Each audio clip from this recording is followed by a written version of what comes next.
sunu mbokk internet yi ku ci nekk maa ngi lay nuyu di sa tur ak sa sant di la ñaanal weeru koor bu jàmm ak ajjuma bu ànd ak leer gu bari tey ci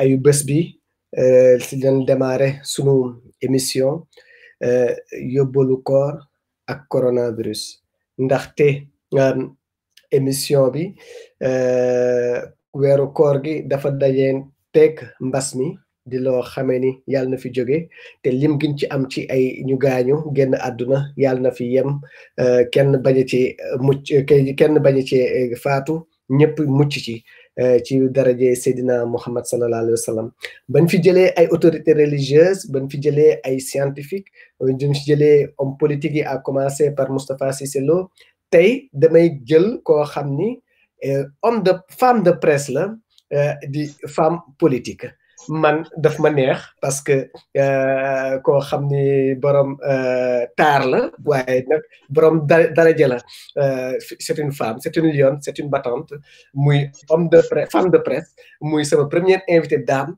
ci weeru koor gi ma jël ko jagleel ko kooku du kenn ku dul Ndella Madior Diouf Ndella Madior Diouf kenn dootu ko lam-laamee ci langue politique bi kenn dootu ko lam-laamee ci milieu de la presse waxtaan bi nag su ma koy def balaa ma koy jox kàddu gi dinaa leen wax ni damay koy seq ak ki nga xam ne moom la ñu def directeur u Xalima ca Ndakaaru mooy Amadou Tidiane Dia nga xam ni dina jàkkaarloog ñun ak Ndella Madior Diouf ñu waxtaan ci li nga xam ni moom Ndella Madior introduction bi dinañu wax moom mooy kan balaa ñu koy laaj li nga xam ne xalaat na ko ci Covid-19 bi sur le plan sanitaire sur le plan économique avec la mise en place bi mesures yi président jël ak pour la diaspora mesures yi nga xam ni président jël na ko yooyu yëpp ñu xam ni elle est au fait des informations parce que chaque jour ñu gis ko mu def live wax ci ma naan Tidiane maa ngi laan Tidiane dugal ak jàmm ci yóbbalu koor beeg corona bi nga xam ni ñu ngi ciy jagleel jigéen mën góor ñu naan ko Ndella Madior Diouf Tidiane.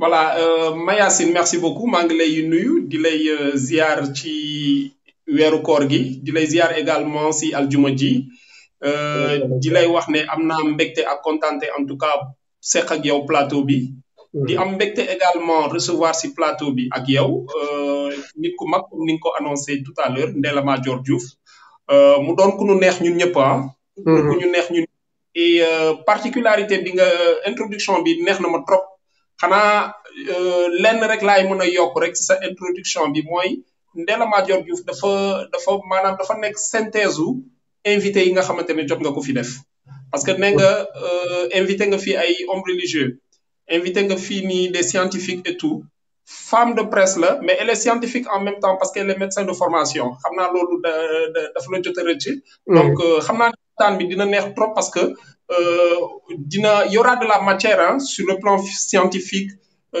peut-être sur le plan de la communication également mais bugguma xuus lu bëre ma bàyyi la juste nga ma delloowaat la kàddu gi rek mais di wax en tout cas bienvenue à Ndella Madior Diouf et c'est un plaisir pour moi de partager le plateau non seulement avec elle mais également ak yow quoi.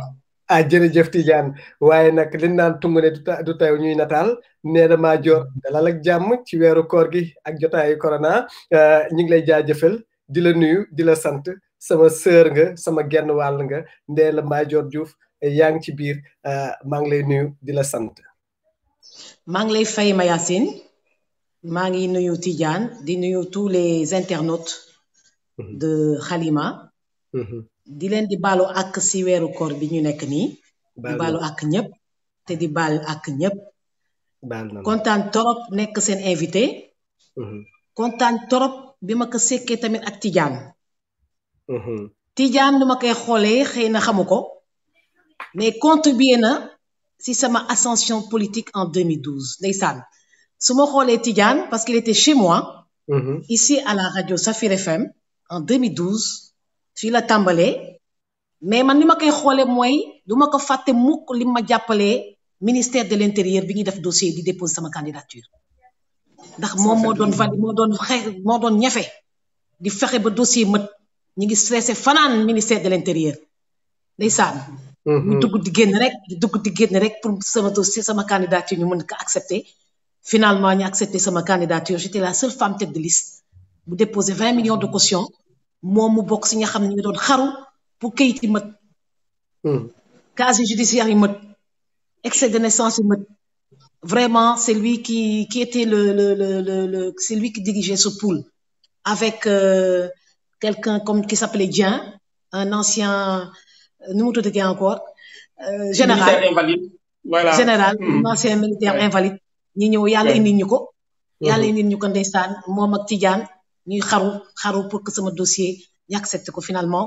ça a été accepté mu jur lu mu jur j'ai eu 8107 voix j'étais pas à l'Assemblée mais j'ai gagné ndax 2013 li ma doon proposé mooy Moïse bi ngeen di gis temps yi muy feeñ moom moo doon tax ma xaru di xeex parce que dañu ne woon mënu ma ko jox nationalité sénégalaise ma ne man Ndella Madior Diouf du ma jur sama doom te du ma ko jox nationalité xeex ko bu 2013 ndeysaan Macky Sall proposé loi bi à l'Assemblée nationale loi boobu dafa doon tudd loi Moïse wala loi Ndella Madior Diouf ndax Moïse boobu moo tax ma ko doon xeex ba am ci ndam ba tey loi boobu permettre na population Sénégal yépp a yokk ndax képp koo xam ne dafa war a am nationalité amuloo ko léegi mën nga ko am su fekkee sa papa dafa nekkoon étranger nga juddoo étranger te sa yaay nekk sénégalaise dëgg la kon occasion bi la amoon pour remercier ko ndax bu mu koy def ndeysaan xale la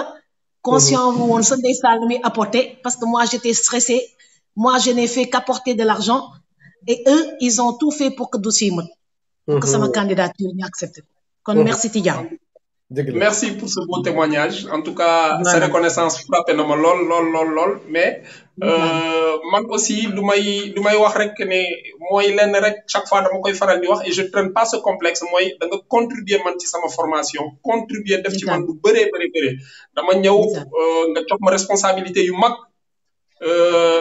def ma confiance aussi donc j'étais pas aussi donc dans des dispositions de décevoir ou pas donc défi bi loolu la woon mais en tout cas merci si sa reconnaissance ak témoignage bi nga def si man merci beaucoup. voilà donc Mayacine kon xam nga Tidiane sama Tidiane la. du sa Tidiane de. dëgg la. maa ko moom de sama Tidiane la. loolu moom am na c'est un moment d'émotion assez fort. vraiment que nga xam nga ñu offrir en début d'émission. vraiment man sama yaram daf cee daw tuuti. vraiment yow yàgg naa la xam Ndella vraiment. yàgg naa la suivre yàgg nañ di waxtaan ma xam la lan ngay jëriñ xam nga lan ngay jar dañuy dugg rek ci biir waxtaan bi mais yow Ndella homme politique nga suñu nee homme politique. Qui est Ndella Diouf, homme politique? Bon, je suis un homme politique avec un grand H et une femme politique. Puisque la femme politique dérange en Afrique. La femme politique, jusqu'à présent, ne s'épanouit pas en Afrique. Cette femme dérange. Cette femme, on lui arrache tous ses droits la plupart du temps. Surtout quand elle est chef. Où est Mariam Wane Ly? Zahra Iyane Thiam est au gouvernement, dans le gouvernement. D'accord? Il y en a une autre, je communiquais avec elle tout à l'heure, c'est Amsatou Sow Sidibé. Amsatou, oui. Donc, nous, les femmes chefs de parti, kenn joxuñu suñu gëdd fii Sénégal. Suñuy bañ, gars yi dañuy galgal de. Ah ouais? Xam nga mënuloo nekk femme chef de parti yore parti ni ñoom. Quand je dis ñoom, moi les autres chefs de parti, c'est des hommes avec un petit H, d'accord? Ñu jàkkaarloo ak ñun les femmes avec un petit F, ñun ñëpp ñu nekk des hommes politiques avec un grand H. Donc on est sur le même pied d'égalité. Non, ay nawle lañu. Dañoo jox suñu récépissé parti. Signé ko man maa jiite le 300e parti officiellement reconnu par l'État en 2018. C'est 2005 l'a créé sama parti. Entre 2005 et 2018, il y a tout un parcours de combattant. Dem naa ba gedd mais ab ay récépissé pour participer ces élections. Dama abon récépissé en 2012 PTAW parti taxawu askan bi gars yi ñu foog a nekk ay parti PTAW la PTAW. wala fi ne PTAW non c'est PTAW. parti taxawu askan bi ñu foog a ne parti gisaane la xoolal ba lool rek parce que ne PTAW mu coïncide ma am rajo PTAW rek ñu ne rajo PTAW voilà donc c'est pas PTAW. C'est pas PTAW wolof mais c'est PTAW. Voilà donc ñoom dama abon seen récépissé après ma joxe xaalis bi joxe caution bi. D'accord 2017 également même chose. boobu abo ma récépissé dama bokk ci coalition boo xam ne donc convention citoyenne neneen moo ko dirigé woon. 2019 ma abale sama récépissé donc à maître Madické Niang dama ko abal parce que amu woon parti.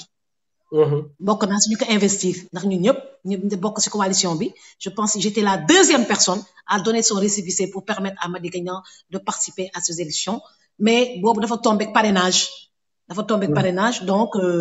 donc parti politique amatul woon benn sens kayitu parti amatul woon benn sens il fallait avoir beaucoup de parrains pour participer aux élections. D'accord. Donc nous les femmes politiques au Sénégal war nañoo jox suñu cër. waruñu mbëkkanteeg ñun. waruñu nangu li ñu am ndax dañuy mbëkkanteeg ñun dañuy rocci dañuy këf dañuy nangu lépp loo xam ne dañ ko waroon am. est-ce que parfois sax dañuy ignorer. est-ce que da nga jàpp ne soo toogee góor ñi kii dañ lay xeeb si yenn membre opposition bi. ni ñuy comporté woo si seen kër si seen néegu sëy noonu la ñuy comporté woo avec les femmes politiques dañuy xeeb jigéen ñi te soxla leen nag te sóoraal leen xam nga jigéen dañoo mën a indi mbooloo. jigéen dañoo mën a organiser su ko defee dañuy xëcc jigéen ñi ba pare après nag su desulee dara du joxe ndomb tànk yi. ñu gis ne ñu muñ loola.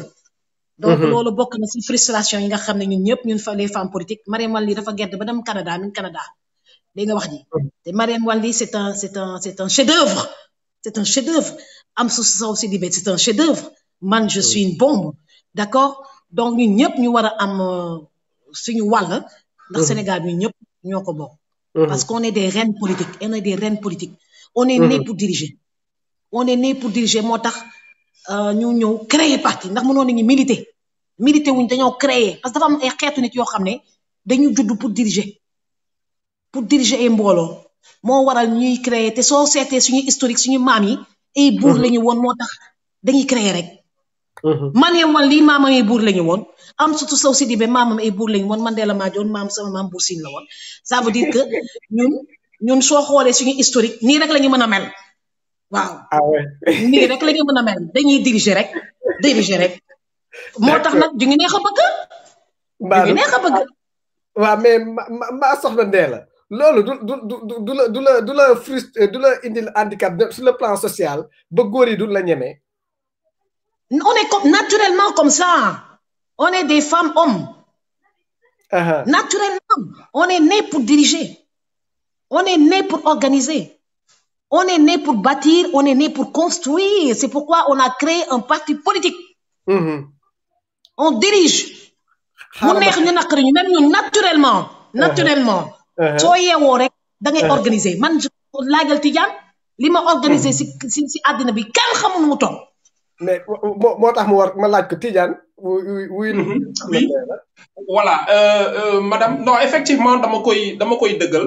damay dëggal li nga xamante ne que parce que en fait durant le long de notre compagnonnage en tout cas man ba may nekk sous son règne et bien avant ça daan nañu gis li nga xamante ne que en termes de créativité créer na emploi multiplier woon na des stations radio Santé FM amoon na Safir FM amoon na également des antennes un peu partout dans le territoire et tout. Jusqu'à présent. Donc sinon parallèlement aussi il y avait des activités yoo xamante ne qui généraient quand même de l'emploi loolu aussi bu ñu ko doon def loolu li ma mën a seede la bon man madame question bi ma am si yow rek mooy leadership politique demoon na ba pratiquement amatul woon Sénégal. yow ngeen bokk en tout cas si ñi nga xamante ne que da ngeen ko indiwaat si langue politique bi ma bëggoon a xam xeex boobu noonu ndax yomboon na wala bon ba léegi yéen a ngi si xeex bi ndax nan la demee en réalité lan ngeen di jànkonteel pour mun a imposer seen bopp ci kanamu góor ñi. bon xeex bi métti na torop. xeex bi métti na torop surtout soo duggee soo nekkee en coalition. su fekkee da nga jiiteel sa bopp participer sa bopp def sa langue bopp comme ni nga ko defee woon 2012 xeex bi du métti. parce que yaay dirigé. RTS day ñëw nga jox ko fil conducteur bi ne ko tey Gorée lay dem suba Saint-Louis lay dem ginnaaw suba maa ngi dem Italie ñu topp sa ginnaaw yaay dirigé kenn du la xeex kenn du la ne lii doo ko fi def loolu mooy intérêt jiite liste wala nekk candidate en dehors d'une coalition en étant une femme politique doo am sens interdit kenn du la freiner kenn du la xeex dégg nga wax ji soo duggee nag si coalition nag fa ngay gis xeetu soxoraange bu nekk moo tax bi ñu perte 2019 ma ne xeex bi ma xeex ko ak mouvance présidentielle moo ma gënal xeex ko opposition. ah bon ndax même si opposition bi ñun jigéen ñi suñu nekkee si coalition dañuy xeex maanaam dinañ soxla lépp si ñun ba mu des jiite. lépp dinañ ko soxla ba mu des jiite. mais est-ce que di ngay fekk su ko defee day métti waaw opposition bi. est-ce que li ngay fekk ci exposition bi doo ko fekk ci soo demee ci mouvance présidentielle di nga ko fa fekk. mais nga xeex ko si mouvance présidentielle moo gën. ah lu tax. waaw parce que mouvance présidentielle bi ñu ngi si état bi. travailler nekk en femme politique. travailler avec l'état. di xeex di braver les difficultés. moo gën fuuf nekk si biir opposition bi. dinañ di jàppale ñu lay galgal. mais opposition bi c'est un idéal politique. comme ni ngay nekk idéal ça dépend ci idéal politique bi ngay dawal. su te retrouves mieux dans l'opposition sa idéal mën nga koo xeex depuis l'opposition. Écoute ce que j'ai fait en 2017. C'était les législatives, non? Ce que j'ai fait en 2019, la présidentielle 2019. Je vais plus le faire. Ah bon? Je ne vais plus le faire en étant dans l'opposition. Je ne vais plus le faire. Comprenez? On ne dit jamais. Qu'est-ce que tu jamais? D'accord? En politique, tout peut changer. Si demain, plus tard, je serai obligé, nous sommes obligés de dès aussi opposition, de me faire une coalition, de me dire où. Ah, d'accord. Mais soxraay exactement su fekkoon suba am naa lu ma nakari si mouvance présidentielle bi ba ma ne gedd naa bàyyi naa mouvance présidentielle bi du nekk si coalition boo xam ne man jiitewuma ko mais lan moo ban soxraay nga dégg nga gisoon ci 2019 bi ci fi nga bokkoon bu bees bi mooy 2019 waaw 2019 j'avais aucun problème avec Madické Niang d'accord Tidiane bi mun na ko seede ndax mi ngi ñu doon rejoindre suñu QG amoon d'énormes difficultés pour s'occuper de la communication de Madické Niang et amoon na volonté bi jafe-jafe yu mu amoon pour sëy si cellule communication bi man jafe-jafe yu raw yooyu laa amoon dañ ma doon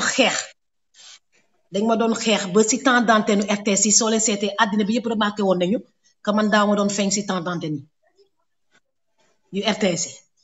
sama live rek lañ ma doon gis. waaw si sama live rek lañ ma doon gis donc même temps d'antenne RTS yi caméramanu RTS yi dañ ma dummoyu woon nga xam ne ñii dañ leen jox instruction maanaam bu leen feeñal Ndella Madior bu leen ko jox temps d'antenne dañ ma dummoyu woon mu nekk benn souffrance boo xam ne dama ko doon supporter ignorer ko jël sama tablette di live sama bopp lu ko fi jaar. mais lu waral loolu en fait Ndella maanaam xeex ñeneen ñi nekk ko yeneen alliés yi ñoo dul bugg ñoo dul supporter xam nga man fu ma nekk damay fës mais dañu supporter sama popularité dañu doon supporter sama célébrité et je les dérange après les nag ñu am nag occasion pour fës occasion pour feeñ si temps d'antenne ñu xëccoo ko man loolu c'est un aspect de mes frustrations journalistes yi bu ma waxee ni ñu ko xatee le président Madické Niang dépense une moyenne d'1,5 million par jour pour la prise en charge de toute l'équipe, y compris les journalistes. Et c'est même plus que ça. Et c'est même plus que ça. Mais xoolal tollé bi amoon xoolal tollé bi amoon Ndella Madior waxul dëgg Ndella Madior et j'ai été seule dans cette bataille. Personne ne m'a soutenu à l'interne. Ma muñ ko. Personne ne m'a soutenu. Alors que je devais avoir un soutien. Je devais avoir un soutien de tous les alliés. Mais après, dañ ma daw. C'était les derniers jours de la campagne. J'en ai souffert, man nit rek la. J'en ai souffert, j'en ai même pleuré. Parce que je m'étais tellement donné. Je m'étais tellement donné. J'avais même donné tout mon local. Tout mon local. Mais ñi ma ko jox bëgguñu woon ce que Madické Niang xam que joxe naa sama local pour la cellule de communication. Dégg nga wax ji parce que suñu nekkoon si man parce que moi j'ai un R+8. J'ai tout mis à la disposition du président Madické Niang. Mais il n'en voulait pas. Il n'en voulait pas parce que dañu bëggoon nekk si seen cellule à part mun a def seen diilu bopp. Dégg nga wax ji. Foog nga ne nañu suñu ñëwee fii ma héberger cellule communication bi waaw donc Madické Niang dafay jël xaalis cellule communication bi yëpp jox ma et cetera. Donc ils m'ont fait la guerre. Ils n'ont même pas mis les pieds dans le local que j'ai mis à leur disposition. Même pas. Ils m'ont envoyé un texte pour dire que finalement, on préfère faire notre travail au QG. Alors QG dafa xatoon. Alors que moi, j'avais 10 fois plus d'espace. Quand je dis 10 fois, Tidiane xam na lu may wax. Waaw. J'ai des mètres carrés. Je vis sur des mètres carrés de surface. J'ai calculé 250 mètres carrés multiplié par 8. Espace yooyu laa am lu xoolal sànq live na ngi maa ngi jógee 6e laa nekkoon ñëw naa 5e pour mën a def ak yow émission sans compter yeneen niveau yi d'accord donc j'ai de l'espace je regorge d'espace dem naa ba may leen rajo ils n'en voulaient pas parce que nee nañu kon Madické Niang da koy gën a jox bopp ils ont ignoré la radio préférant partir ailleurs pour faire facturer, pour payer des millions par jour ailleurs, ignorer une patronne de presse qui est avec eux. Cette cellule de communication, loolu lañ ma def. Ah oui, ban patronne de presse là? Man? Ah oui, d'accord, j'ai compris, ouais. Patronne de presse. Comprendre. ñoom ñu bàyyi ko fi dem seeti beneen. dem seeti feneen. Ouais. te fii te fii moo waroon moins cher yéen yi dama koy maye.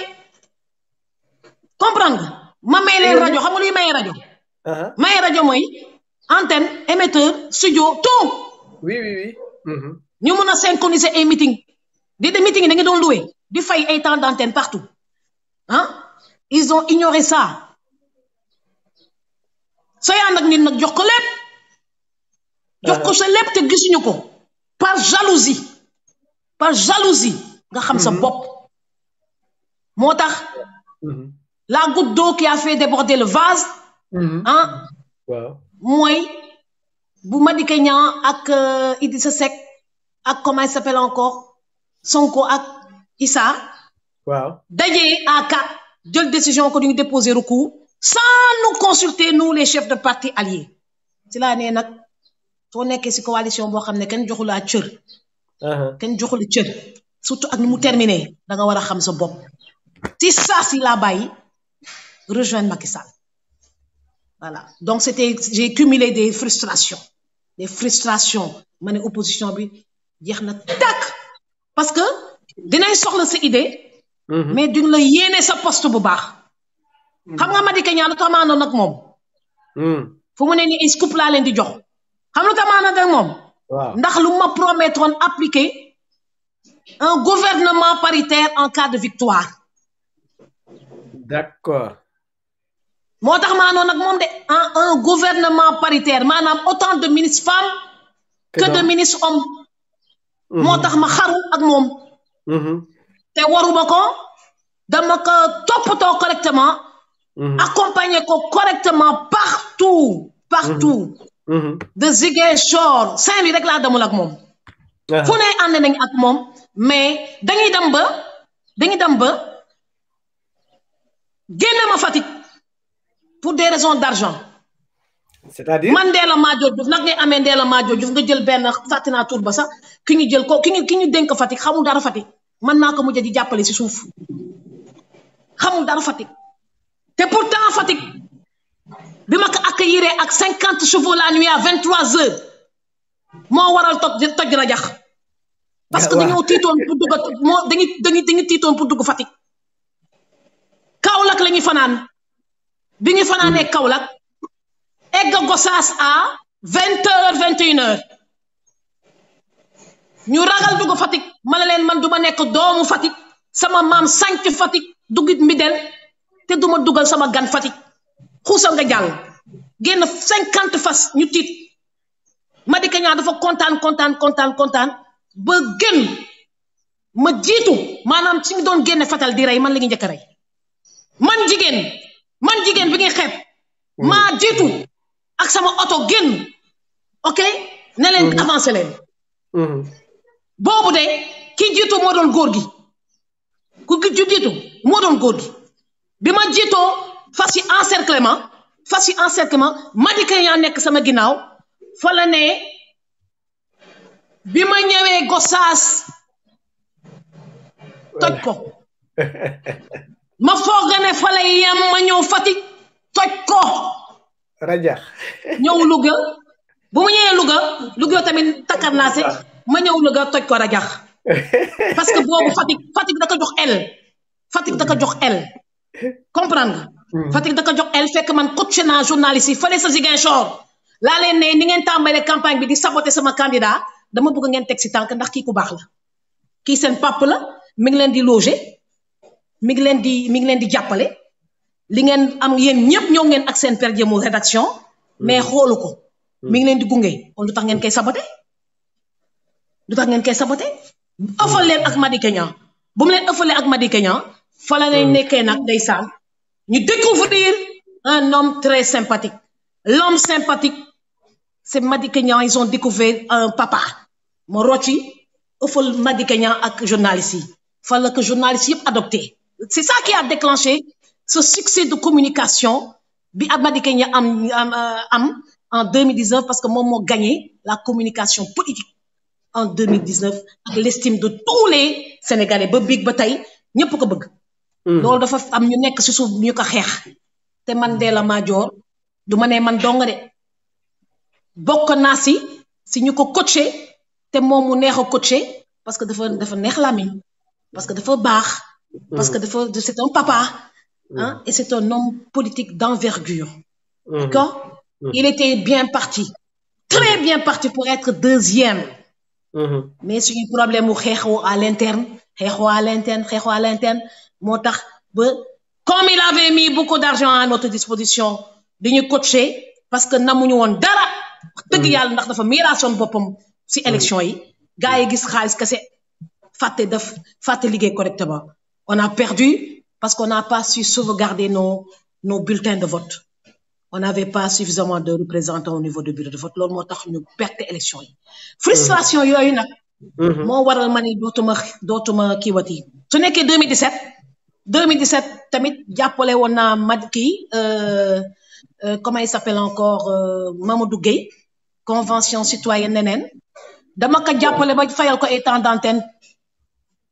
d'antenne 500 000 à Walfadjri 500 000 laa ko fayal dama fayal sama bopp fayal ko moom pour ñu invité ko sorti 500 000 laa ko fayal dégg nga wax mu dem teeru bi dafa émission maa ko fayal cash yónnee 500 000 ñu fayal ko pour mu feeñ parce que boobu kenn xamu ko dégg nga wax ji ak yeneen ak des participations de somme minime pour du ma tagg sama bopp je vais dire de somme minime d'accord parce que caution bi moo ko joxe woon mais campagne dafa métti di nga dégg benn stade boo xam da ngay càng te bi ñu cangee bi ñu gëstoo Ndella Madior Diouf la ñuy gis mujj bi bu ma nekkee saañ Fatick di leen di campagne yàlla ndekati yow jot nañ maa wor si ginnaaw parce que lan laa waxoon à l'époque en 2017 dama ne woon élection si dañ ko waroon pousse ñu ne nag ça n'engage que moi attaqué ma TFM man mekk bi may attaqué maa ngi leen di xeexal ndeysaan dans la région de Fatick avec mes propres moyens jël samay millions dugg si dëkk bi waaw minuit laa egg keroog jooy Bikol wàcce fa 1 million et quelque tasaare ko si langa ba ñëpp di may xaar ba 16 heures di xaar ma ba minuit et quelque kan moo ma ko jox Mamadou Gueye joxuma ko de maa jël sama xaalis bopp tasaare ko foofu daf ay concert gratuit à Sagne engagé ay nit fay leen avec mes propres moyens pendant ce temps ils m'ont trahi bi ma ñibbisee nag si lañ ma ne xanaa yow yëgu loolu xew yaa ngi si àll bi di xeexal diw te ñoom nee nañu ah yow yaa jël sa initiative di ne da nga bëggoon élection yi reporté ko ça n'engage que toi et cetera ah ma ne kon de ñàkk nañu élection yi ndax ku ma war ñàkk di ngay ànd ak nit. dañuy ànd ak nit. man su may ànd ak nit su may ànd ak yow Mayacine du ma tricher. damay ànd ak yow ak sincérité boo xam ne li nga bëgg maa la koy gën a bëgg. dëgg la. Madické Niang dama doon toog di ko waxal nekk et cetera y a des espions qui sont dans la salle de conférence là dañoo bëgg infiltrer te duñ ko nangu wala diw gëmul ko dañuy gagner il n'a qu'à sortir de la réunion day toog xulin ma bët dama vraiment Ndella tu es une femme passionnée ma ne ko mais su may xeex kay damay gëm victoire mais je suis pas venu pour participer je suis venu pour gagner ndeysaan kon énergie boobu may ànd ak nit damay ànd ak nit énergie soo may wor di ñàkk yow sa bopp mën nga ma bañ a wor mais sa entourage suñ may wor di ñàkk karajo bi sama rongoñ tuuroo ndax dama wéet bi ma journaliste attaqué ma ne sama rongoñ tuuri na affaire bi yàqu na ñu ne ma déet waaye ma ne bi la affaire bi yàqu na kenn waru ma woon jooyloo waaw kenn bi ma jooyee la affaire bi yàqu parce que ñun séeréer dafa am lu ñu àndal nit suy ànd ak yow avec tellement de passion du hésiter ñaari oto la ma yàlla dénk ma xeeb ko lool dam ko mettre à la disposition de Madické Niang dam ko mettre à la disposition de Madické Niang comprendre jël sama QG mettre à la disposition de Madické Niang gars yi bëgguñu QG bi parce qu'ils préfèrent facturer des frais de location excessivement chers et etc su ko defee Ndella out kii tubaab la su ñëwee daal bàyyi leen ko mu kii et cetera waaye duñ ko dugal si dara ma ne pat di leen seetaan bi xam lépp bàyyi si biir xam lépp man damay xam lépp su nekkee 2017 en pleine réunion dañ lay ëffal ak nit da ngay jékki-jékki rek mu am benn nit bu lay attaqué waaw day am jékki-jékki benn nit bu lay attaqué sans raison mais quand même respectez cette personne qui est venue vous soutenir on n'est pas des ennemis dans une coalition. Bien sûr. da ngay ñëw jàppale nit ñu def la noonu. ñu ëffal la parfois ak des nit nga foog ne nit ki moo jël intention am fekk dañ ko téléguidé donc il y a des actions tellement sales dans des coalitions. moo taxal ma ne ko de su ma doon tey bàyyi Macky Sall su ma ko doon bàyyi tey. pour créer pour créer sama yëfu bopp dong lay doon. mais pas pour dugg si coalition boo xam ne dañ may jiite jamais et plus jamais. Jamais et plus jamais. waaw Tidiane. oui Mayacine dafa am lu ma bëggoon laaj Ndella rek mooy pour ñu revenir à tuuti si Fatick par rapport ak engouement bi nga xamante ne que amoon na fa aussi durant la campagne électorale. mbooloo mi mobilisation bi mais côté résultat bi en fait résultat yi nga xamante ne que jotoon na fa am aussi mujjoon na bett nit ñi absolument parce que naka lay bette nit yi du bett nit yi parce que j'étais pas à Fatick j'ai pas battu campagne à Fatick dañ ma génne Fatick ma gunge Madické Niang on a pris l'avion et on est parti à Ziguinchor pour faire Ziguinchor Kolda etc c'est ce qui s'est passé en réalité d'accord. Et comme j'ai pris, on ne pouvait pas mettre tout le monde dans l'avion, ma voiture et mon staff et mes gardes-corps ont pris ma voiture et puis ils nous ont rejoints par voie terrestre, Ziguinchor. D'accord? Voilà. Pendant que j'étais à Ziguinchor, pendant que j'étais en train d'accompagner Madické Niang, mais on a préféré mettre d'autres personnes à Fatick qui ont même eu un accident mortel. Le chauffeur est mort sur le coup. xam nga affaire bu mu amee est-ce que loolu war noonu naa ko wax sax xam nga fan laa yëgee accident bi dañuy dem Bakel dama la ñuy fanaan kenn waaw Ourossogui la ñu jóge Ourossogui yéeg daf Matam wàcc pour dem Goudiri bi nga egsee Bakel c'est benn campement parce qu'on prenait vraiment Madické Niang vraiment c'est un allié correct quoi ma dégg Fatick am na accident mortel chauffeur ba dee na ma ne Fatick chauffeur ba dee loolu day na waar kon de war nañ ma Fatick kon war nañ ma Fatick ba ma xoolee si laay doog a comprendre naka lañ ma xabtalee Ziguinchor xabtal ma ak Madické Niang pour ma bañ a teg sama tànk Fatick pour ma bañ a gérer Fatick parce que plénipotentiaire départemental bu nekk da nga amoon budget bu rëy yéene wuñ ma woon budget bu rëy bi ma nekk benn dame de compagnie voilà et puis il était seul Madické comme il était seul heureusement que su gestoon daf ma doon gis son propre directeur de campagne a préféré rester à Dakar nobler dans les bureaux et nous on a travaillé dur dans les régions Fatick la ñuy fokkati Fatick bëgguñu ma teg sama tànk Fatick la ñuy fokkati sama loxo Fatick la ñuy fokkati sama loxo après baatuñu campagne à Fatick moo tax amul benn résultat yu baax à Fatick mais budget campagne boobu dafa duuloon ba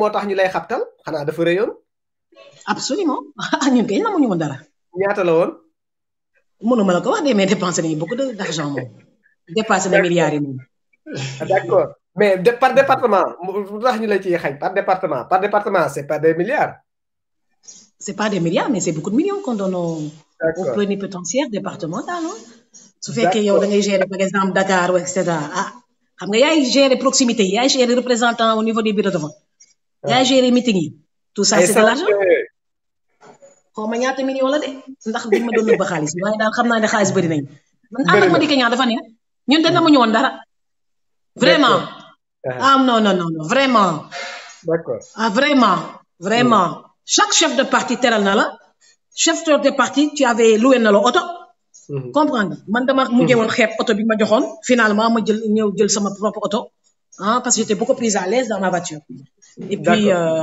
après teewul li ñu naroon loué xaalis bi naroon loué si benn oto dañ ma ko delloo nga xam ne vraiment il a été très correct ak man mais problème yooyu daan nga ci discuter ak Madické du daan am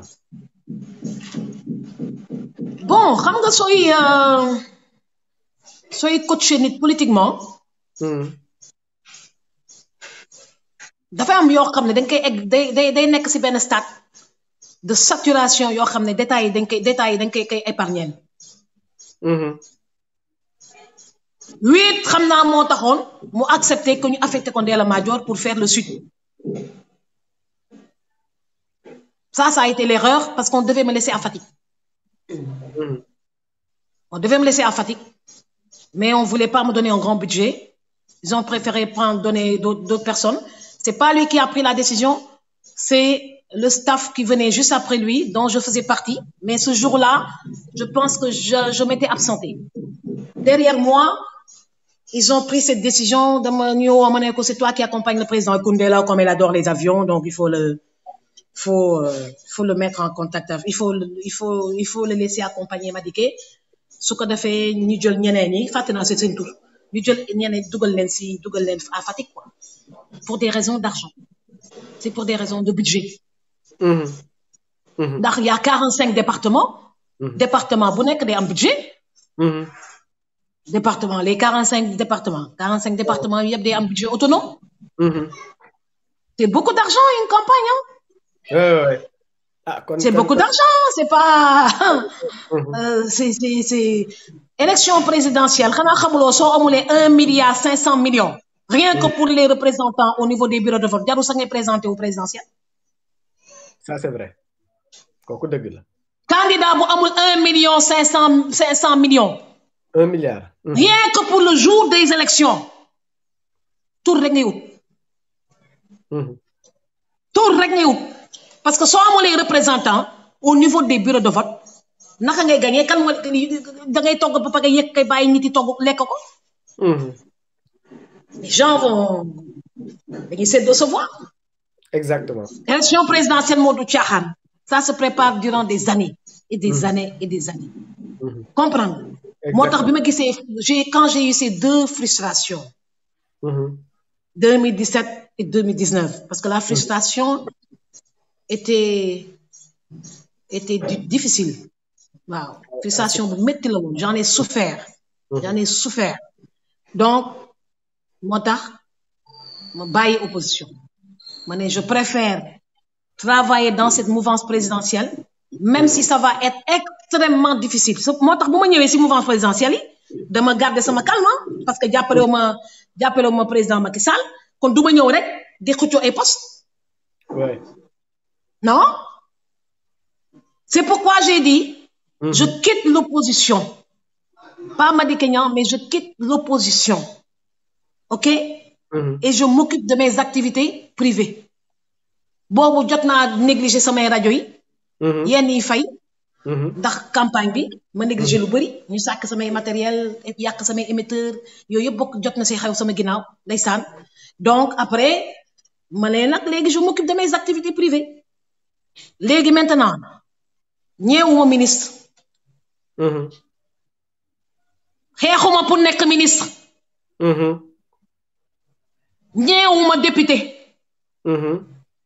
xeexuma pour nekk député. comprendre. Ouais. puusuma kenn pour jël place am. dama bëgg mu leer si mouvance présidentielle bi. puusuma kenn pour mu jël place am. lenn rek laa laajte. te président d'accord na si ak man.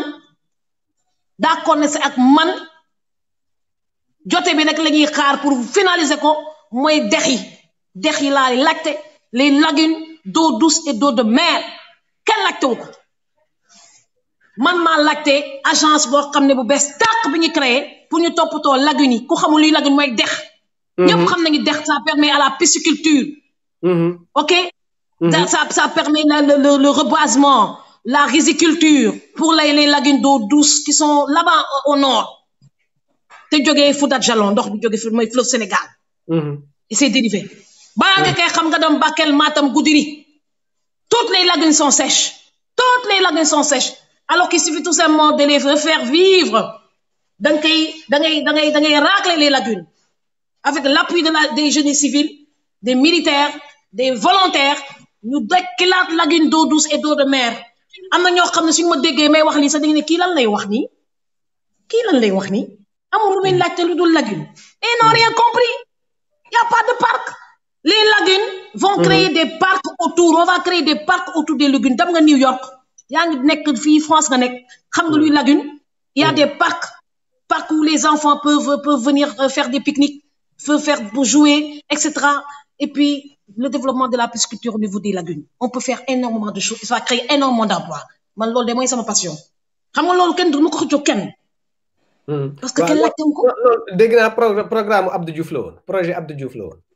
non ça c'est mon projet peut-être dañoo daggee en haut moi je suis une femme visionnaire femme visionnaire. quand j'ai vu Abdoulaye Wade moo tax ñu bëri comprendre ñu ma maa leen mën moi je suis né pour diriger maa leen mën arrêtez cette histoire là Sali je suis en train de faire une émission là fayal li ngay def noonu. D'accord, excusez-moi, mais c'est pas grave. Ouais. Donc, ce qu'on a fait, qu'est-ce qu'on disait encore, Mayacine? Moi, je suis une femme visionnaire, femme politique. Moi, j'ai des projets, comme m'a dit Abdoulaye Wade en 98, vous me recevrez, ministre d'État. Ministre d'État auprès du président de Abdou Diouf. Moi, c'est quoi? En 98. Bon, moi, comme passionné, machallah. Moi, je suis venue vous voir parce que je veux bâtir une ville entre Mboro et Saint-Louis. Mais madame, ma fille, ça, c'est des projets d'État. Ça, des projets de chef d'État. Et il m'a dit, ma ville, je vais la bâtir à Kébémer. Ce qu'il m'a répondu en 98. Mais comment je peux mettre entre Mboro et Saint-Louis, manque de côte ouest. Moi, je me dis Akon. Des villes à Wetumbodjen. Je me dis, ñaari visionnaire dagge nañ da ngay egg benn stade yu yéene sa dëkk boo xam ne ay tabax hôpital ak école da nga koy xeeb da ngay ne lan laa mën a créer loo xam ne ñëpp dina si mën a jëfandikoo cité rek lay mën a doon ville nouvelle ville nouvelle boo xam ne yaa tout à l'intérieur ku wax ville rek xam ne yaa tout foofu laa toon nag si intelligence politique moo tax du ma neex a comprendre avec le temps les gens vont découvrir qui est Ndella Madior avec le temps dañu ne wóop kii lu nekk si bopp dafa bëri moo tax kenn comprendre ko maa leen mën quand je dis maa leen mën dafa nekk benn réalité boo xam ne il faut nga approché ba nga ñëw di approché Tidiane xam ne lu may wax nga doog a ni kii nu muy xalaatee maa ngi si phase panafricanisme état d'Unie d'Afrique moo tax mu tuddee sama parti réconciliation nationale pour l'unité africaine nañuy jógoo suñuy dëkk ba pare doog a prétendre à une unité africaine dëgg la voilà donc politiquement je suis une femme au service du développement politique du Sénégal mais dajeeguma sama góor politique billaay dajeeguma sama góor politique bu mun a exploiter Ndella Madior man énergie bi nekk si man du ma nelaw guddi du ma nelaw bëccëg tey maa ngi Fongolimbi suba maa ngi Kédougou ginnaaw suba maa ngi Tambacounda ginnaaw wax suba maa ngi Simal maa ngi Tataguine maa ngi fu nekk te du ma sonn bilaay maa leen mën li ma gis ñuy def ni ak les avec les budgets du trésor 1% su ma ko yore woon kenn waxtu ndax lépp lay delluwaat askan bi maa leen mën su ma ko waxee du ñuy comprendre kii lan la bëgg a wax mais maa leen mën ndax tey su ma yoroon tey benn ministère du ma xalaat xaaral ma tabax sama kër xaaral et cetera ndax tabax naa ba pare man dama une femme visionnaire débrouillé naa ba région bu nekk fexe naa ba am fa dara tabax wala ñàkk tabax bu nekk laa wax fexe naa ba am fa dara pour campagne électorale su ñëwee damay ubbi caabi dugg duma dem ote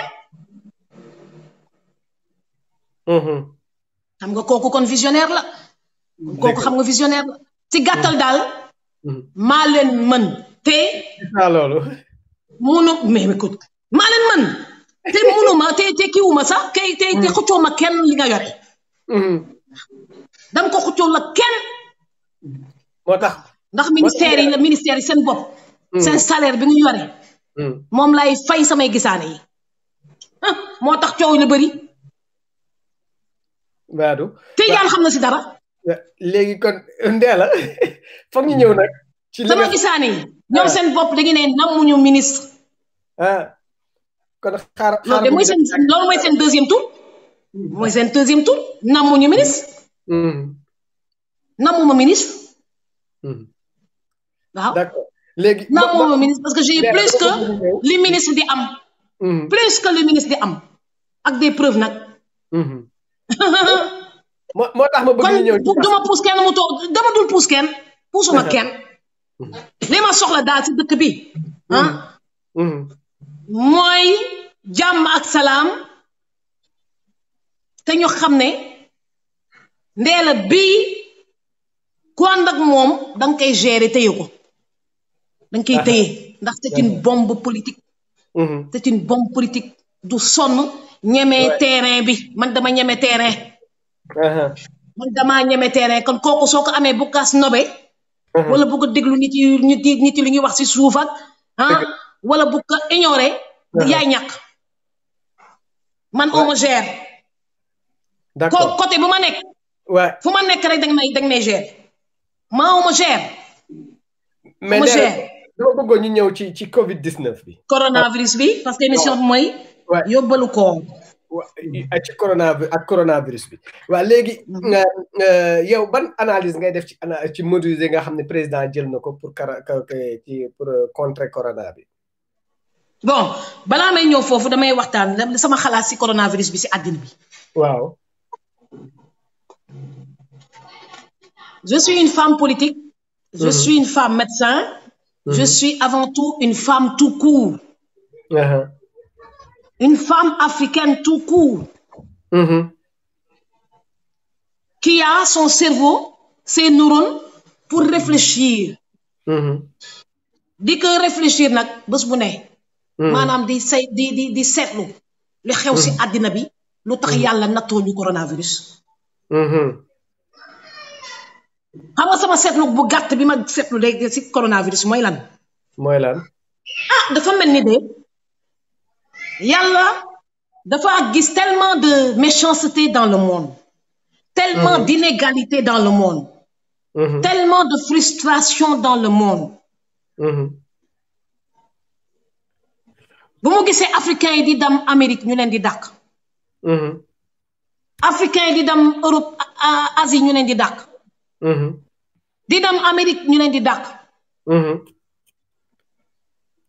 te yaay benn traite d'esclavage, la traite des esclaves.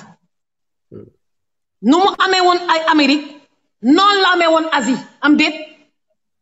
bu Asie bi sama gënoon garaaw parce que dañ leen doon castré pour ñu bañ a jur ay doom ak asiatique yi am déet. bu Asie bi moo gënoon garaaw parce que dañ leen doon castré pour ñu bañ a jur doom ak asiatique yi. bu Amérique bi daaw ñu leen doon castré moo tax ñu jur ay métis. dégg nga wax ji. ñu dem nag ba. ñoom seen bopp ñu ne kenn dootul dugguti seen dëkk. yàlla jël lu mu moom. fexe ba léegi kenn xalaatootu sax immigration clandestine.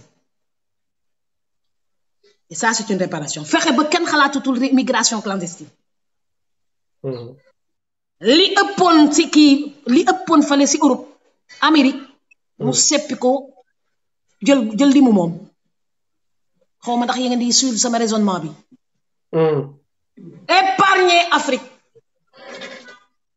lépp lu am ci décès ci Afrique maanaam ki am malchance d'être contaminé te ce système immunitaire baaxul affaire bi daal la. nee nañu 9 décès moo am Sénégal après 2 mois de contamination au coronavirus loolu ndam la.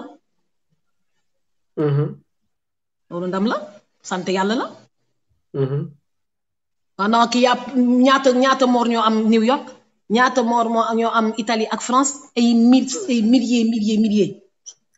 des dizaines de milliers waay. maa la wax lii. kon jàngat boobu mooy. yàlla dafa ñëw di réparer. yàlla dafa ñëw wàcc di réparer. si biir réparation boobu nag. virus bii si boppam. ñu xaw a ñuroog une maladie saisonnière maanaam si période sedd bi lay gën a développé. moo waral Afrique feebar bi méttee gu fi mais comme que ñu jóge Europe fexe dugal nañ ko fi. virus bi day law par contact. maanaam soo laalee diw fekk am na ko ak muy def par contact. moo waral ku contaminé. te sa yaram oyof te nga mag daanu feebar.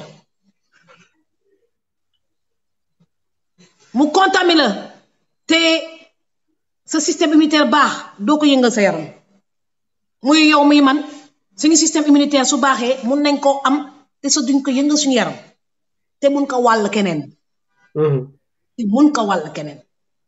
mais toujours est-il que yàlla ba léegi daf ñoo faral ndax virus bi mun na law ba contaminer ñu bari te si ñëpp ñuy contaminer di ñëpp tëdd feebar. ndax virus bi su na doon rey dëgg depuis le 2 mars bii passé kon ñu bëri faatu nañu Sénégal. kon jàngat bi ñu ko jàngat ñun en tant que scientifique mooy virus bi dafa mel ni xaw nañoo rus ñun africains yi. waaye waruñoo naagu parce que dañu war a fexe ba contact yi ba ngeen multiplier wu ndax mun na tomber si personne âgée bu feem boo xam day daanu te su daanoo. comme que amuñu appareil respirateur yu baax comme que xamaguñu feebar bi parce que tey rek gis nga ay articles yu commencé law di ne gars yi dañuy foog ne woon que problème pulmonaire yeeg pneumonie bi mooy tax nit ki dee mais bon on commence à parler de coagulation vasculaire disséminée. Coagulation intravasculaire disséminée mooy CIVD. CIVD mooy ay kayo yoo xam ne day am si vaisseau yi. parce que am na ñoo xam ne bi nekk autopsie loolu la ñu gis maanaam bés bu nekk virus bi daf ñuy won boppam ba léegi xamaguñu toutes les formes symptomatiques de la maladie liée au coronavirus. Et que comme toutes les maladies virales, on n'a pas un traitement étiologique ferme, on n'a que des traitements symptomatiques. Maanaam sa yaram su tàngee dañ koy fekk sa bopp si metti ñu fekk la sooy sëkkat ñu fekk la symptômes yi ngay am daal mu foofu la ñuy agiré. moo waral ñuy encouragé man ma bokk si ñuy encouragé la prévention artémisia yi baax nañu kenkiliba yi baax nañu laaj yi en cru yooyu yëpp day augmenter ce système immunitaire day raxas sa deret day augmenter ce système immunitaire loolu moo fi des si Afrique pour ñu fexe ba augmenter suñu système immunitaire wàññi suukar bi wàññi xorom bi wàññi dowlin bi su ko defee virus bi su ñëwee suñu yaram du ñu yëngal. Parce que artémisia bi ñuy wax ak tout ça c'est des compléments alimentaires qui peuvent accompagner le renforcement du système immunitaire maanaam le système de défense physiologique de l'être humain.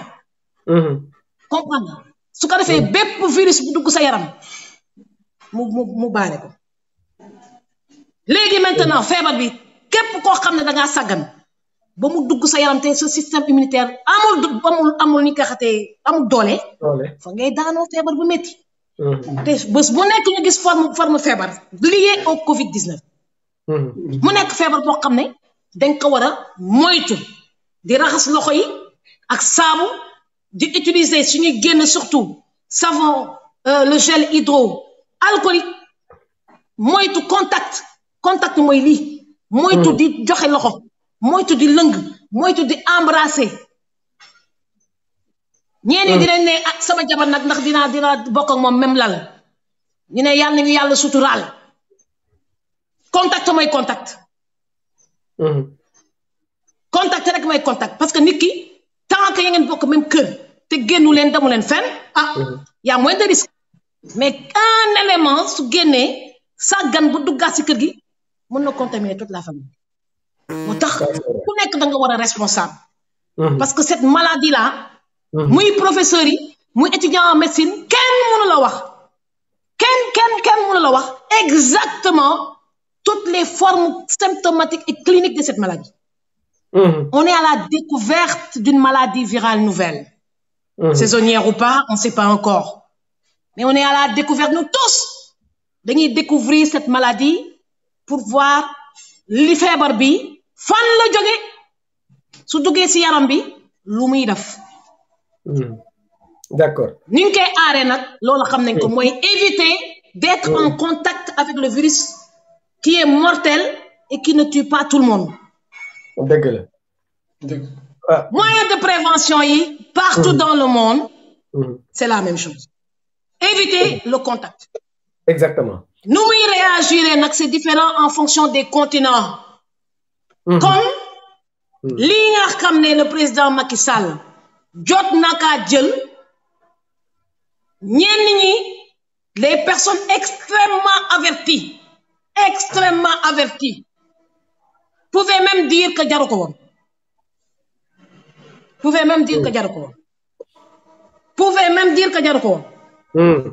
par contre d'une manière générale pour prévenir parce que comme que virus bi kenn xamu ko mesures yi am nañu sens li si des yëpp bénéfice lay doon ñu may déglu nañ ma dégloo xel li si des yëpp bénéfice lay doon maanaam si on n'a pas beaucoup de morts et qu'on arrive à lever le plan d'urgence le gagnant sera qui? Le Sénégal. Le président Macky Sall. Une partie du personnel médical. et une partie des personnes qui ont bénéficié de ces œuvres, des œuvres sociales. D'accord. Les perdants, moi, Tidjane Dia, perdant là. Ndella Madior, perdant là. L'autre, dañuy arrêter suñuy liggéey lu bari, diminuer suñuy personnel, reste suñuy kër, banque suñu loxo, après ñu ne leen nek doo leen bokk ci dara, kenn du leen jàppale parce que vous n'êtes pas des cas sociaux, alors qu'au Sénégal ñëpp ay cas sociaux lañu. On est les véritables perdants, c'est pourquoi. Mais exhorter le ministère de la Santé, augmenter le nombre de tests qui va permettre au président de la République de prendre des décisions pour lever toutes ces interdictions. Moi, couvre-feu, yaki, école, su fekkee résultat yi fay jógee da ba fa baax ndax résultat yi su ko jógee baax ñu def ay milliers de tests en quelques cas, mais écoute, on peut tout lever. On peut tout lever. Parce qu'on a envie de bosser. On a envie de bosser. Dès l'instant qu'on ne nous fait pas partie des personnes bénéficiaires. Est-ce que vous avez comprendre baax li may wax? Mais est-ce que c'est pas le cas? Comprendre baax li may wax parce que may wax fii dafa fort de. Li ma wax nii dafay fort de. Dama leen bëgg a wax ci gàttal. Les mesures que Macron a pris avec son système tout informatisé, war na nga xam que Mayacine bii day fay impôt en France. Mayacine day fay impôt. dëgg la. te fii Sénégal ñuy fay impôt bari wuñu ñu ñu répertorié bari wuñu. lii Macky Sall lii Macron mën a def pour jàppale toutes les entreprises. Macky Sall en un laps de temps il peut pas le faire parce que toutes les entreprises ne sont pas répertoriées par l'APIX.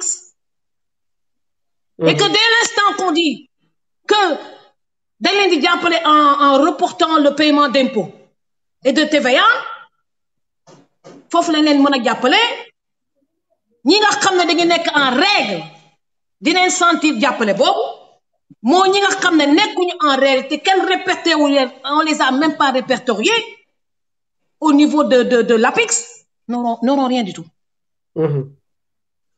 N'auront rien du tout. dégg nga wax ji et que d'une manière générale même les loyers bi ñuy wax dernièrement dañu ne kenn amatul droit génne nit d'accord. Mais le président de la République a réglé le problème du loyer dans ces différentes mesures. Dites-moi comment. si naka. kii am këram di louer. Entreprise la yore d'accord a déclaré di ko fay te kooku Macky Sall dimbale na ko nee na li ma waroon fay kay baal naa la ko décalé naa date bi kon kay jàppale locataire am na. Il faut être extrêmement intelligent pour me suivre.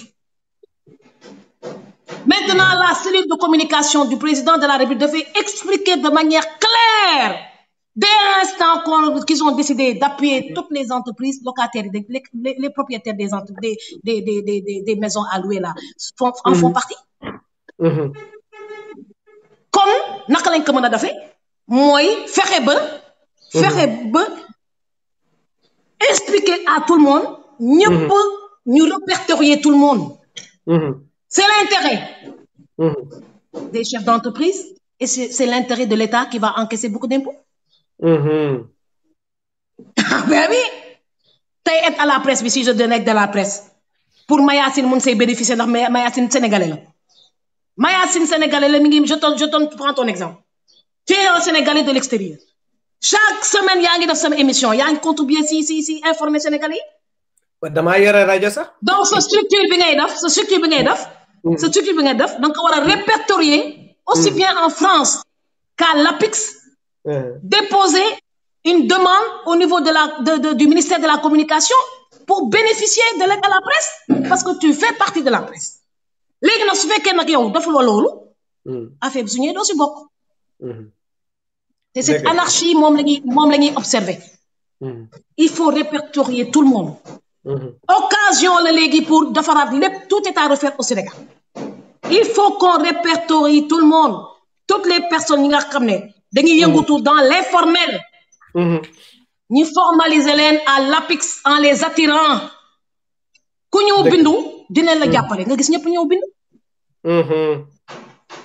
su ko defee ñëpp ñëw bindu occasion la tey immeuble yi nga xam ne dañuy loué yëpp waa domaine impôt et domaine musuma gis je vais pas terminer la phrase je vais pas provoquer donc impôt et domaine dañuy waroon di répertorier kër yëpp képp koo xam ne doo verser impôt ñu expliquer la du affaire u chasse à la sorcière non képp koo xam ne tabax nga sa kër ba di ko louer de manière informelle nga formaliser ko di déclarer sa contrat de location aux impôts et domaines di ko fay normalement su ko defee liggéey bi yomb coronavirus bi dafa ñëw jàppale ñu donc les actions du chef de l'État li mu mettre en place dafa ànd ak tout ce qui est formel la difficulté va résider sur tout ce qui est informel au Sénégal te informel bi moo démené le formel d'accord donc dama la tontu de manière globale waaw dama la tontu de manière globale pour nga xam les mesures que le président de la République a pris pour accompagner les Sénégalais hein dafa laajaat beneen mesure d'accompagnement ak beneen travail extraordinaire de recensement des cas sociaux de la population des personnes qui sont dans l'informel et ceux qui sont bien formalisés au niveau des impôts et domaines et au niveau de l'APIX ça c'est du boulot donc on doit se mettre tous au travail tous pour organiser waat gouvernement au Sénégal ministère yi lépp lu ci découlé informatiser lépp recenser lépp bu boobaa ku ci nekk sa wàll di nga ko jot bu boobaa ku ci nekk sa wàll di nga ko jot ni Sonatel xamee seen nombre d'abonnés xam nga Sonatel am nañu fulla Sonatel nu mu xamee seen nombre d'abonnés ba di ne 1000 milliards de chiffre d'affaires la ñuy def par an lan moo leen ko may lu du répertorier dëgg la identification des numéros imposer à tout le monde d'acheter des passes 1000 milliards la ñu am ne chiffre d'affaires pendant que ñun ñuy mobiliser 1000 milliards Sonatel bi kat dañ ko war a nangu de dañ war a nangu Sonatel bi nga xam ne dafay générer ay 1000 milliards Macky Sall pour am 1000 milliards mu demander le poste ni nga xatee l'accord des députés à l'Assemblée nationale pendant que la Sonatel a ses 1000 milliards en faisant passer tout le monde au niveau des services commerciaux pour acheter pour payer les factures certains pour acheter des passes mais soxla Ndella kii di wax ak yéen ma ne kii di wax ak yéen ngand la wala du ngand non c'est une kii di wax ak yéen ngand la wala du ngand c'est une lionne non du ma seen morom gaynde nga mës a doon gaynde nga mës a doon la ilaha illallah am na ñoo xam ne sa comprendre ñu li may wax nii sa comprendre ñu ko am na ñoo xam ne li may wax nii sa comprendre ñu ko xam nga Ndella lu ma bëgg mais Ndella man lu ma Mayacine vas-y non c'est que foog ñu dara kepp émission bi parce que après am na beneen émission bu ñu war a jàllale moo tax xalaat Tidiane man Ndella man bëgg naa une deuxième émission spécialement Covid ak Ndella deuxième partie quoi effectivement deuxième partie ñu doo ko ma ne li ma mën a wax ci Covid bii nee naa leen lépp lu nar a am bénéfice la ci Macky Sall bénéfice la li ma ko ci bëgg laaj bénéfice la xam naa ne ndax yàlla tey su fekkoon nombre de morts yi bëri wuñu kon mesure ñu jël yi yëpp du ma ne jaru ko woon de waaye dinaa ne bénéfice la nag kon nag ñu war a seet seen yaram daw ñun ñëpp xaalis bi nga xam ne dañ ko prévoir ministère de la santé nañu équiper structure hospitalier yëpp lépp loo xam ne dañ ko prévoir pour les cas sociaux nañu considérer que tous les Sénégalais c'est des cas sociaux recenser correctement commençons par recenser tout le monde nañu jàppale avec générosité waaye dinañ jàppale ma paatee fale dinañ ko jàppale ndax cas social la waaye Tidiane bi kat du ma ko jàppale fi nga ko teg alors que bëri na ay impacté yoo xamante ni que ki doon yëpp. mais 25000 francs la ñuy jox kii 25000 francs la ñuy jox ni nga xatee Tidiane su fekkee day consommer moins de 25000 francs courant mais su consommer 26000 francs day fay courant. conseiller Macky Sall yi ñoo amu yërmande. loolu yi moo tax nag gars yi di ma bëgg. ndax damay wax de manière crue. Ça c'est pas des décisions prises par le chef de l'État. On l'a fait prendre ces genres de décisions parce que c'est pas logique que Tidiane paye 25000 su fekkee 25000 francs rek mooy consommation mais su fekkee 27000 francs lay consommer en courant ñu ne di nga ko jàppale. kan la ñuy fontoo fu mu nekk dans cette histoire là. Il y a deux catégories de Sénégalais. Hein? Tidiane qui a payé 27000 qui a consommé 27000 francs de courant ne mérite aucun soutien de la part de l'État alors qu'on lui a demandé de rester chez lui. S'il ne reste pas chez lui, quand il sort, il prend des risques pour aller interviewer des personnes. Et on va te dire, écoute, on ne va pas t'aider. Donc, c'est des mauvais conseils qui ont été donnés par le président, au président. Comme c'est un être humain, dans l'opposition dure, on va rien d'une balle Macky Sall dara. Parce que Macky Sall dafa xam Sénégal ba pare. Def le tour du Sénégal doog a nekk président de la République. Kon nay jël recul. Xam nga recul dafa baax. Repos yu muy wane nañ ko muy jouer Lido gars yi di kaas ma ne leen xanaa du nit nag léegi. Bien que bon jeu bi dafa xaw a démodé rek mais xanaa kay nag du kii jeu bi moom dafa xaw a démodé Lido man dama xamul kañ laa ngi gis. Dañ naa ko seen kon na branché nag des jeux yu gën a moderne d'expliquer comment porter des masques et cetera et tout des jeux quoi des jeux mais pas quand même jouer Lido nag wax dëgg yàlla foofu nag daf ci juum mais il y a rien de amul benn problème mais ko daf ci juum Lido man de Lido bu ma nekkee centenaire laa ko doon jouer bi ngi temps encore de li ngi doon jouer Lido bi fekk maa ngi di gis Lido an kandee la ci note d'humour boobu la ñuy terminer émission bi tey ak may naa leen vraiment scoop yu bëri vraiment may naa leen affaire yu bëri nag tey balaa koor gi jeex inchallah ndee la foog ñu def spécial Covid spécial Covid 19 dina ci am solo parce que am na ay laaj yu bëri yoo xamante ne bëggoon naa la ko laaj également dañ koy denc inchallah ba prochain numéro bi nga xamante ne que dañ ko nar a def ak yow. xam nga lan laa bëgg rek ngeen comprendre xam nga lan laa bëgg ngeen comprendre si affaire bii te mënoon naa se ba nga jaar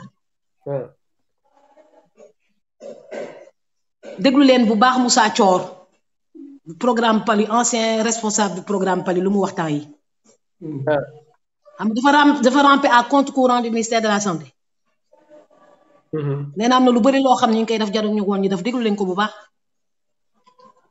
feebar bi elle sera jamais aussi agressive qu'en France te alhamdulilah. Cette maladie du coronavirus ne sera jamais. Il a parlé du déconfinement. Comment? ma ne wax na si problème il a bon c'est-à-dire dafa opposé aussi confinement bi am na kii yu bëri yoo xamante ne que na ko wax waaye. tout à fait mais nag xam nga doo ko mën a appuyer à 100%. mais il y a des parts de vérité dans cette histoire-là ce qu'il dit. Parce que cette maladie-là ne sera jamais aussi féroce. qu'en Europe. dëgg la. te loolu médecins yi xam nañ ko. su naroon métti woon na yàgg na. su naroon métti dëgg 3 semaines rek mu mel ni New York. kon jar nañoo sant yàlla. bénéfice bi nag nañ ko séddoo. Inch'Allah. Est-ce que yéen a ngi comprendre est-ce que yéen a ngi comprendre li may wax. dañuy séddoo bénéfice dañ ko séddoo. dès l'instant qu'elle sera pas tellement agressive bénéfice la 1000 milliards yi mobilisé nañ ko ba pare nañ ko séddoo. c'est entendu waxu mag nga wax waxu mag nga wax. waxu mag laa wax de am na ñoo xam ne nag duñu comprendre li ma bëgg a wax. waaw mais si gàttal lépp li nga xam dañ ko mobiliser. coono bi ngi dégg lii yëpp. ñeen nii nee nañu jaru ko woon. mais am na ba pare kon kay bénéfice la. waaw. ñi ñàkk mooy ñi nga xam ne dañoo ne toog leen seen kër waaye duñ leen jox dara. exact. en tout cas ñi ñàkk mooy ñi ñu toogloo seen kër ne leen doo leen jox dara ndax doo leen cas social te seen lépp wàññeeku. dëgg la. di ñaan nag yàlla suturaal ñu. amiin di ñaan yàlla suturaal ñu. yàlla aaral ñu coronavirus bi génn fi. te dina fi génn sooba yàlla. kon kenn ba nga naagu. kenn ba nga naagu. nañuy raxas loxo yi. éviter contact yi. éviter yenn déplacement yu inutile. yàkkamte nañu nag ñu dindi couvre-feu bi ba ñu dem man àll bi rek laa sa war a dem liggéey yàkkamte naa dem simal man waaw ak Kédougou ak Toumania rek laa yàkkamti dans les chutes Kédougou quoi yàkkamte naa dem Kédougou. en tout cas maa ngi lay remercier une émission pleine d'humour pleine d'émotion et pleine de vérité. Vraiment noonu laa ko mën a remercier tey li nga xam ne jot nañ koo wax Tidiane. Tout à fait. Il y aura beaucoup de cas positifs, mais il n'y aura pas beaucoup de morts. Inch'Allah. Comme en Europe. Comme en Europe. Inch'Allah. Il y aura beaucoup de cas positifs. Si on fait des tests de masse, il y aura des cas positifs, mais ce ne sera pas aussi grave qu'à New York. Si quand on éviter une contamination de communautaire là, di law, ndax Sénégalais, ñuy lekk lu baax dañu bëriwul. ñu néew doole yi nooy néewoo doole noonu la sa système immunitaire di néewee doole foofu la difficulté bi nekk. xam nga maa ngi insister si renforcer votre système immunitaire. renforcer votre système immunitaire dafa ànd ak lekk bu baax. artémisia bi complément la. quinquilibre bi complément la. ngun yeeg. jinjeer yeeg citron yeeg. laaj yeeg soble yeeg. lekk bu baax naan ndox bu bëri naan ndox bu ndugg ndox bu tàng di ka naan soo yeewoo suba teel jël sa citron loolu yëpp day renforcer sa système immunitaire bu leen fàtte bisaab bi bu leen fàtte ditax bi bu leen fàtte jinjeer bi loolu yëpp dafa baax si yaram day renforcer le système immunitaire d'accord et si ton système immunitaire est rempli kenn du la mën a daan sa mbër du la daan virus du la daan. En tout cas ñu ngi lay remercier Ndella di remercier Tidiane si seen présence tey émission bi am na solo ce samedi 2 mai vraiment ci biir xalima.com ñëpp dinañ ci mën a foog naa ni kontaan nañu parce que gaynde la ñu am waaye tamit pleine c'est une femme elle est restée une femme avec ses émotions. Absolument. Avec ses vérités avec Absolument. le sens de l'humour. Voilà. Donc même si je tiens à le rappeler tout le monde. Je suis une femme avec beaucoup de nombre de battes, hein. Tu sais, dès que n'a gars sama nombre de battes, mais je suis une femme avec je tiens à ma féminité. N'a pas ni un nombre de battes, vous vous compter? Mandela Major de ma répète, am un nombre de battes, nekk femme politique, une femme médecin, comme quoi n'a qu'à rien à man daanu naa. Et même comme je suis. Daanu naa. Merci beaucoup. Tout à fait. Comme joxante rendez-vous prochain invité politique ba nga xam ne dañ koy jabal ci yóbbalu koor et puis ak oustaz Baytir Laye ak Mame Mbaye Laye nga xam ni ñoom tamit dinañu guider si diine bi ci yóbbalu koor prochain invité bi kon nag Ndella maa ngi lay gërëm encore une fois. J'ai été vraiment ravi, honoré, heureux de te recevoir sur khalima.com. Tu as été toujours égal comme tu as été toujours égal à toi-même. Voilà, dans ta prestation, je n'en suis pas, je suis loin d'être déçu. Au contraire, je suis très honoré et j'ai été très heureux. Tidiane tamit yow gërëm naa la ci sa taxawaay yow doomu Ndella nga waayu Ndella nga lépp Ndella nga donc finalement lépp mooy def ci cin lekk yekk ci cin lekk yow sotti ceeg def ci la rek vraiment tey kontaanoon nañu kon auditeur téléspectateur léegi émission fan lañ koy suivre ci YouTube fan la ñuy suivre émission bi khalima.com et puis samedi et puis sur YouTube, sur la page Facebook, demain à la même heure, tous les réseaux sociaux à la même heure vont diffuseront en même temps cette émission. Voilà. Tout donc, dans khalima.com, Facebook, YouTube et page Khalima. Machallah. Oui. Jërëjëf. Kon nag ku ne rek maa lay gërëm Ndella di gërëm Tidiane xam naa à bientôt Ndella. Merci beaucoup. À très bientôt. Merci beaucoup Mayacine. kooku nag moo doon Ndella Madior Diouf xam naa dama leen jox dig daje sama prochain invité rek xam naa léegi ñuy ba beneen yoon kon nag ku ci nekk maa ngi lay nuyu di la ñaanal ndogub jàmm voilà di ñaan yàlla li jota bakkan yi jota rot ci Covid bi yàlla na fi yem lim bi yàlla na fi yem lim bi yàlla na fi yem voilà jërëjëf voilà merci beaucoup merci au revoir